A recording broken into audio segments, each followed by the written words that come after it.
श्रीवास्तव ने जेल में रहते हुए अपनी किताबें लिखी हैं, अधूरे ख्वाब। श्रीवास्तव की किताब है, बबलू श्रीवास्तव ने लिखी है। तीनों की आवाज की हम लोगों ने सुनी, क्योंकि हमारी गाड़ी काफी तेज थी और रात का मामला था। विधानसभा के सामने इस पर फायरिंग हो गई। हाँ, बबलू श्रीवास्तव और कहाँ धनंजय औरब है, उनके सामने इनको आप बच्चा समझिए। जो नेपाल गया वो बबलू के पास गया। अब काला काला चश्मा, हाथन में सोने के ब्रेसलेट, एक हाथ में बढ़िया सोने जैसी घड़ी। और का भैया देखा तो बढ़िया बाराबंकी में मिल जाती है लखनऊ के रंगबाज और पूर्व आईपीएस हैं बढ़िया ब्रजलाल, वह लिखी है लखनऊ के रंगबाज वाली किताब। जीका लेकर के बढ़िया देखा तो नगर पालिका के पूर्व चेयरमैन भाजपा नेता रंजीत बाबू सासो जी से बढ़िया बातचीत की जाती है। काहो दादा, आप पहले जमाने में रंगबाज रहो का? ये बताओ थे कि देखो यार, वो पुरानी बात हो गई और का बहुत खूब बातचीत होती है। तनिक सुनो कायदे से। सही में लखनऊ के रंगबाज हो? किताब में तो यही लिखा है। नहीं, अब सब बातें भूतपूर्व में चली गई। अब ये कहना ठीक नहीं। ब्रजलाल जी ने लिखा है तो बहुत कुछ गलत भी नहीं लिखा होगा। दादा, ये किताब हम पढ़े तो इनमें 3-4 कहानियां हमका देखे खातिर मिली, जिसमें से हम कुछ क्वेश्चन निकाले। सबसे पहले गोमती नगर कार्यालय पर जो गोली कांड हुआ था उस पर जानना चाहेंगे, क्या था ये? देखिए, गोमती नगर गोलीकांड के पीछे की थोड़ी सी पृष्ठभूमि भी है। हमारी अजीत की कोई दुश्मनी नहीं थी। अजीत की दुश्मनी थी लल्ला मिश्रा आदि से, और लल्ला मिश्रा हमारी शरण में आए। जब इनके 3 भाई मार दिए गए तो लल्ला मिश्रा हमारी शरण में आ गए, 2 कारण से। एक तो अपनी जान भी बचाना चाहते थे और दूसरे अजीत से वो बदला भी लेना चाहते थे। अजीत से मैं थोड़ा संतुष्ट नहीं रहता था, खुश नहीं रहता था।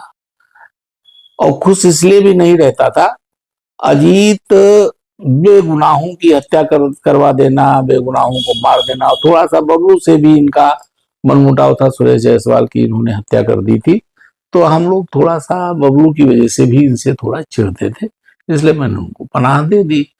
और उससे पहले एक घटना घट चुकी थी। क्या थी वो घटना? वो घटना अगर आपने किताब पढ़ी होगी तो इसमें लिखा हुआ है कि कार्ल्टन होटल में एक पार्टी में अजीत आ रहे थे और हमें इसकी जानकारी थी। हम अजीत को मारना चाहते थे। जी जी हाँ, इसमें अजीत को मारने की साजिश उस क्रम में लिखा हुआ। हाँ, अजीत को मारने की साजिश थी हमारी। आप वहां पर चले जाइए। तो एक्चुअली पुत्तू के हम भी अच्छे मित्र थे और पुत्तू के अजीत भी प्रिय थे। पुत्तू कभी नहीं चाहते थे कि हमारा अजीत का टकराव हो, पुत्तू चाहते थे कि हमारी अजीत की सुलह हो जाए। तो पुत्तू का तो अजीत को मरवाने का प्लान बनाने का कोई औचित्य ही नहीं जो इस किताब में लिखा हुआ। इसमें तो बताया जा रहा है कि वो चाहते थे कि अजीत को पता चल गया था, वो पुत्तू पर हमला कर देते, लेकिन उनकी मां ने बचा लिया था। क्यों चाहते थे? और पुत्तू पर क्या वो हमला कर देते? पुत्तू पर हमला करने की उनकी हैसियत भी नहीं थी। ये घटनाक्रम इस तरह से है ही नहीं जिस तरह से इस किताब में लिखा हुआ है। घटनाक्रम इस तरह से है, कार्ल्टन होटल में एक आरोही बिल्डर थे, उनके लड़के का वो था, क्या कहते हैं, रिसेप्शन था, शादी हुई थी। उसमें हमें भी जाना था, अजीत को भी आना था। तो दोनों लोग एक दूसरे के लिए बहुत अच्छा शुभ अवसर था। अजीत चाहते थे कि मैं आऊंगा तो मुझे मार दें, और मैं चाहता था अजीत आएंगे तो आज अजीत बच करके यहाँ से न जाने पाए। दोनों तरफ से अच्छी तैयारी उसी रिसेप्शन पार्टी में। हाँ, रिसेप्शन में। लेकिन वहां पर कुछ ऐसा हुआ कि पुत्तू अवस्थी इस बात को भांप गए और पुत्तू ने हमारी और अजीत की, दोनों लोगों की कार्ल्टन होटल में बैठाल करके सुलह करा दी। और सुलह इस बात पर करा दी कि तुम लोग लल्ला मिश्रा को लेकर के क्यों लड़ रहे हो। भाई, लल्ला मिश्रा अपना जाने, बबलू अपना जाने, तुमसे क्या मतलब है, तुम क्यों लड़े जा रहे हो अजीत से। तो खैर, इस बात पर काफी बातचीत हुई। बातचीत करने के बाद हमारी सुलह हो गई। लेकिन चूंकि प्लान बन चुका था, आदमी लगे हुए थे, अजीत का मारा जाना बिल्कुल तय था। और तय यहाँ तक था कि जो कार्ल्टन से चारबाग का रास्ता है, इस रास्ते पर इन पर हमला हो ही जाना था और सॉलिड टीम लगी हुई थी। लेकिन मैंने पहले ही कहा, पुत्तू इस बात को भांप चुके थे। तो पुत्तू ने, हमारे पास एनी गाड़ी थी, तो जब चलने की तैयारी अजीत की हुई तो अजीत ने, हमारा ड्राइवर नीचे बैठा हुआ है शिवशंकर, इत्तेफाकन ये हमारा बहुत कॉन्फिडेंस का आदमी है, और गोमती नगर कांड में 7-8 गोली भी इसके लगी थी हमारे बचाव में, और गोली भी चलाई थी जो नरेंद्र पहाड़ी को लगी थी। तो मतलब यही लड़का गाड़ी चला रहा था, तो पुत्तू ने कहा शिवशंकर रंजीत की गाड़ी लाओ, और हमको अजीत को पीछे बैठाला और अपना खुद गाड़ी पर आगे बैठ लिया। हमने भी ये सोचा कि अब सुलह हो चुकी है, अब अगर ये अजीत मारा जाएगा तो हमारी बड़ी बदनामी हो जाएगी। कि सुलह करने के बाद रंजीत ने अजीत को मरवा दिया। तो मैं गाड़ी पर मन महसूस करके बैठ गया, और हमने कहा चलो अच्छा तो भैया इनको छोड़ करके आते ही। तो हम अपनी गाड़ी से आगे निकले, पीछे कंटेसा निकली, और उसके पीछे वो गाड़ियां लगी थी जो मतलब जो इनको मारना चाहती थी। भ्रम में लोग पड़ गए कि आखिर रंजीत की गाड़ी आगे क्यों चल रही है और पीछे कंटेसा क्यों चल रही। तो गोली तो चली इनकी कंटेसा पर, ये घटना इसमें लिखी हुई है, और उसमें घायल भी हुए लोग, घायल भी हुए। लेकिन फिर कुछ लोगों ने कहा कि देखो गोली मत चलाओ, गाड़ी मतलब जो है रंजीत की खुद आगे लगी हुई है। तो ये बात जब आई तो हमारे आदमियों ने कंटेसा को भी छोड़ दिया। कंटेसा पर ज्यादा फायरिंग नहीं हुई, लेकिन तब भी स्टेन फायरिंग थी, तो 150 गोलियां तो चली गई थी उसके ऊपर। हम लोग लेकर के इनको मतलब जो इनका रेस्ट कैंप जो घर था वहां पर पहुंचे, पुत्तू में पहुंचे, तब तक इनकी पीछे से गाड़ी आ गई। तो अजीत ने एक डायलॉग जरूर बोला था कि रंजीत तुमने दिया मैंने पा लिया, और अब जो हम देंगे वो तुम झेलोगे। तो फिर क्या हुआ? हमारे आदमी पीछे लगे हुए थे, तो उन्होंने कहा कि चलिए यहाँ पर कोई बात नहीं होगी। हमने भी कहा अजीत जो कुछ होगा देखा जाएगा। हम अपनी दूसरी गाड़ियों में बैठ करके चले आए। पुत्तू वहां रह जरूर गए थे, लेकिन पुत्तू पर जो कहते हैं कि माँ ने बचा लिया, अजीत पुत्तू को मार रहे थे। पुत्तू को मारने की एक तो अजीत सोच भी नहीं सकते थे, अजीत का ये सपना भी नहीं देख सकते थे कि, और खैर पुत्तू क्या मारते, वो मतलब जो है बच्चे थे। ये तो हम अब नहीं कहेंगे, क्योंकि अजीत है नहीं इस समय इस दुनिया में। तो ये गोमती नगर फिर कांड क्या हो गया? कार्यालय पे हमला हुआ था ये? हाँ, ये उसी के बाद। अच्छा, ये उसी के बाद।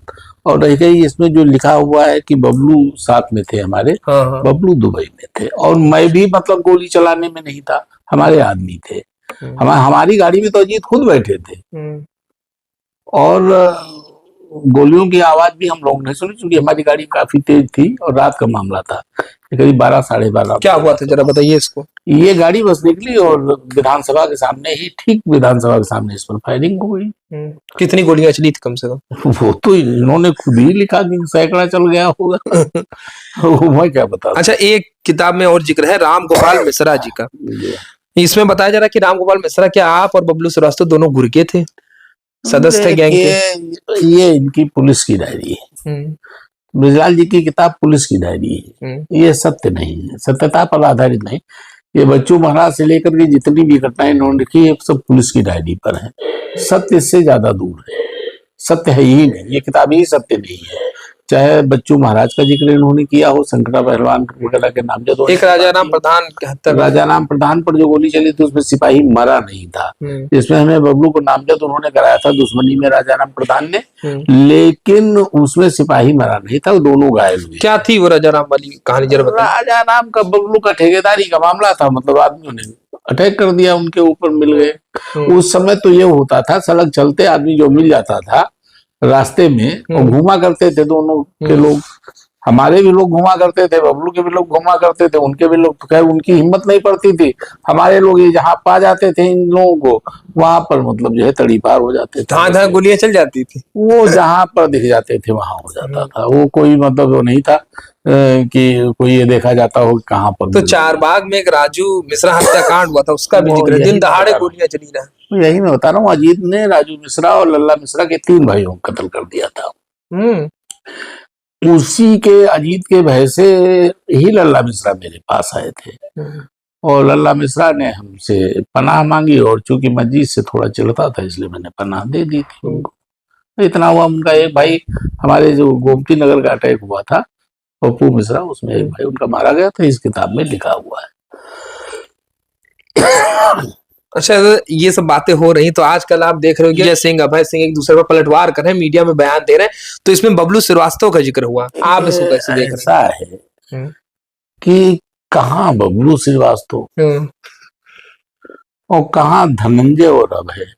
हम्म, अब इतने से आप समझ गए होंगे कि उनके सामने इनको आप बच्चा समझिए, और वो खुद भी अपने मुंह से कह रहे हैं कि हमारे बहुत सीनियर हैं। हम्म, तो जाते रहे होंगे हम्म, बबलू के पास, तो कौन ऐसा बदमाश है उस जमाने का, उनसे छोटा और लखनऊ विश्वविद्यालय से रिलेटेड, लखनऊ से रिलेटेड रहा हो, तो कौन बदमाश उनकी पनाह में नहीं गया, इवन श्री प्रकाश शुक्ला तक कौन नहीं गया? सूर्य प्रकाश शुक्ला तक गया। गए गए क्योंकि नेपाल में इनका वर्चस्व था, बबलू का नेपाल में वर्चस्व था। उस समय जो भी मतलब पासपोर्ट वीजा वगैरह बाहर भागने का बनता था सब नेपाल से बनता था, फर्जी वीजा बनवा देता था। तो भागने का रास्ता भी यही था और पनाह का भी रास्ता यही था, और पूरे नेपाल में बगैर मिर्जा के पत्ता नहीं हिलता था, और मिर्जा का मतलब बबलू के बगैर पत्ता नहीं हिलता था। तो जो नेपाल जाता था वो तो बबलू के शरण में जाना उसका स्वाभाविक था, और हर बदमाश भाग के नेपाल गया है, तो जो नेपाल गया वो बबलू के पास गया, तो ये भी गए होंगे। अच्छा, तो एक इसमें किताब का जिक्र है दादा, अधूरा ख्वाब, बताया था जेल से लिखी गई थी किताब, ये क्या था जरा इसका बता दीजिए। देखिए, अधूरा ख्वाब बबलू ने लिखी, उसके मतलब जो प्रस्तावना उसमें तो हमारा भी नाम लिखा है कि मैं किताब अपने मतलब प्रिय मित्र और बड़े भाई रंजीत बहादुर श्रीवास्तव की सहायता से लिखने में जी। सफल हुआ। खैर वो बबलू श्रीवास्तव की किताब है, बबलू श्रीवास्तव ने लिखी है, और अच्छी किताब थी, उनके अनुभवों पर किताब थी, तो लिखी है, तो प्रकाशित भी हुई। अच्छा दादा, तो इस किताब को क्या कहेंगे आप, जो पूर्व आईपीएस साहब लिखे इन्हें, लखनऊ के रंगबाज? देखिए, मैंने पहले ही बता दिया, ये पुलिस डायरी है। हाँ, इसकी एक घटना, देखिए पुलिस के रिकॉर्ड के हिसाब से सत्य मानी जा सकती है, लेकिन कुछ घटनाएं हो सकता है इनकी खोजबीन से हो, लेकिन मैं नहीं समझता हूं कि सत्य पर सारी घटनाएं आधारित हैं। बहुत सी घटनाएं ऐसी हैं, जैसे बच्चू महाराज के कत्ल में संकटा महाराज, उनके भाई का मतलब जो है पंडित रामपाल चार को नामजद किया। इसी घटना को मैं अगर इसका खुलासा करूं तो वहां के कप्तान ने एक 16 साल के लड़के से दुनाली बंदूक से गोली मरवा दी थी, और उसको सेव कर दिया, इन लोगों को नामजद विद्रोह वगैरह को साथ में करा दिया।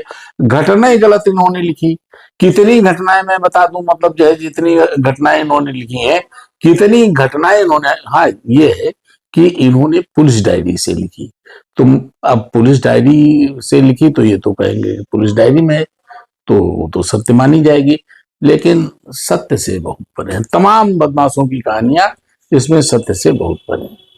तो ये नगर पालिका के पूर्व चेयरमैन रंजीत सासू जी रहे भैया, और लखनऊ के रंगबाज आप कह सको तो इनका। फिलहाल भैया उससे पुरानी बातें होगी, लेकिन इस किताब पर इनकी राय थी और अपनी बातें ही रखी। अभी आपकी क्या राय, कमेंट करें, वीडियो अच्छी लगी शेयर करा दो, बाकी उनका फेसबुक पे इंस्टाग्राम पर फॉलो कर